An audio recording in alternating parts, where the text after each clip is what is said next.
Hi everyone. Today we are going to look at the paper An Image is Worth 16 cross 16 Words, Transformers for Image Recognition at Scale.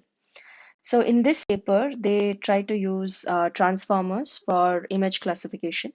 Prior to this, the state of the art was using CNNs for image classification. And they have some inherent biases which are baked into them, such as locality and weight sharing. So you're convolving an image in CNNs in convolutional neural networks.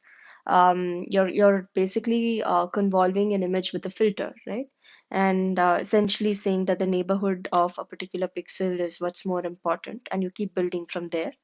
Um, and also you have weight sharing. You convolve every single patch in your image with the same filter, basically saying that there are patterns which are similar. You're trying to extract similar patterns across the entire image.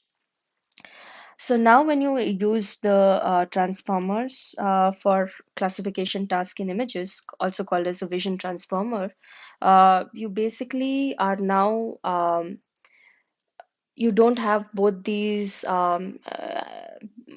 biases, at least not in the exact same way, right? Um, so how do you use transformers for image classification? So let's say you have an image, right? You first need to divide it into multiple patches.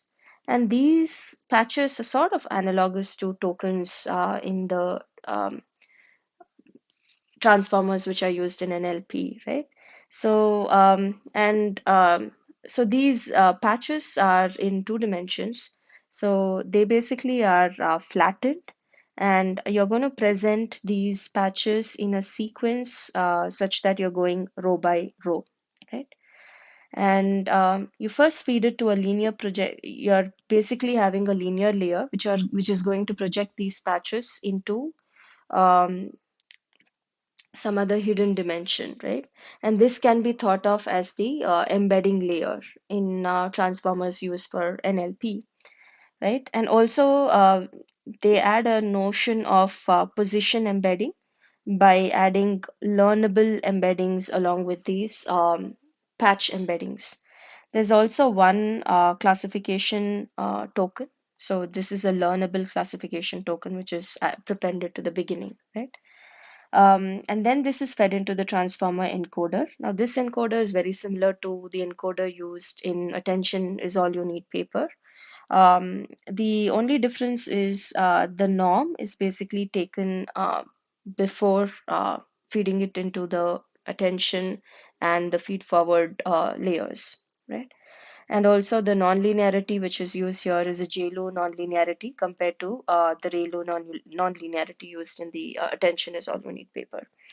So, and then basically you're looking at the representation for the classification token.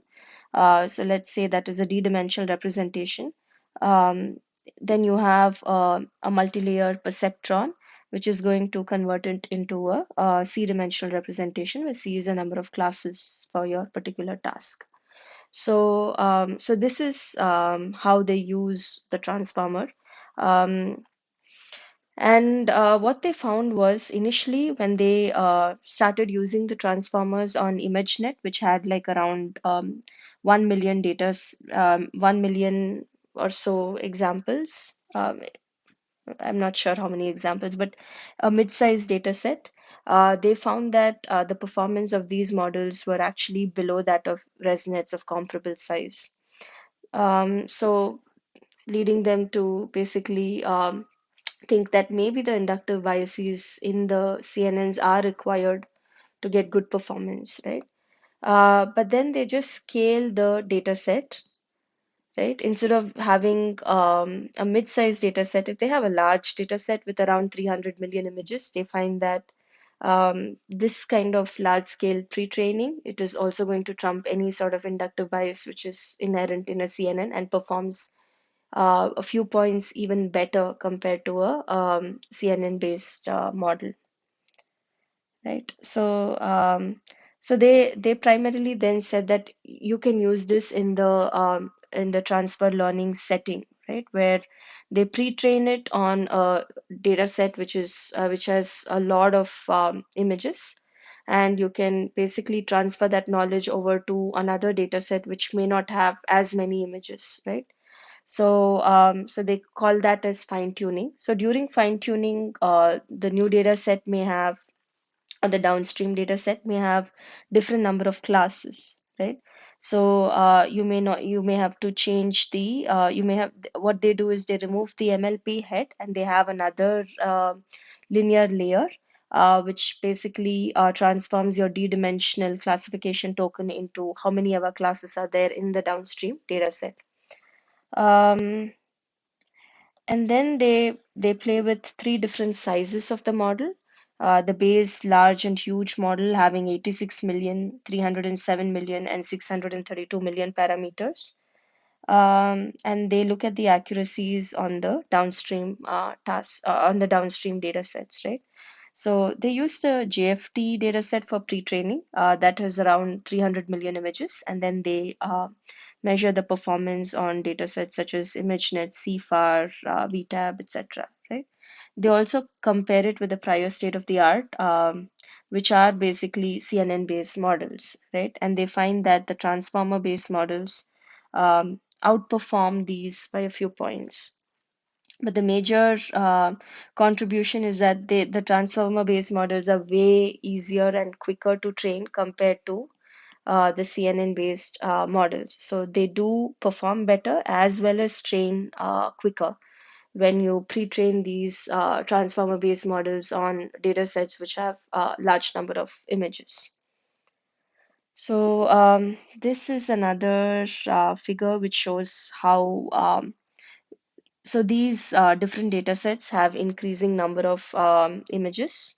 So as the number of images goes on increasing, you can see that the transformer based, the vision transformer starts performing better, right? Um,